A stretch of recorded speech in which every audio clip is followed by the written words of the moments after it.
আমার শ্বশুরে কলা কাটতে যাচ্ছে। আমার আমার নিজের কলা বাগান এই দেখাশোনা করে।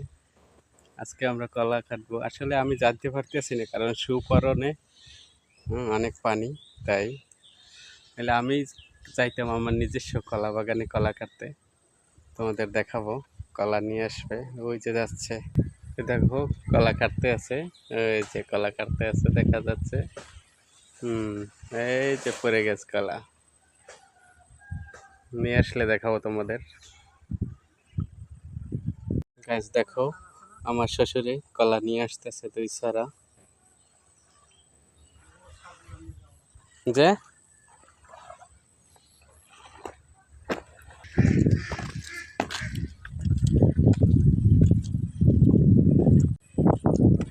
কি সুন্দর কলা, সব সবরি কলা। হ্যাঁ, আসলে সবরি কলা কম হয় নাই, হইতে হইতে হ্যাঁ একদম অরিজিনাল, ভেজাল নাই। হ্যাঁ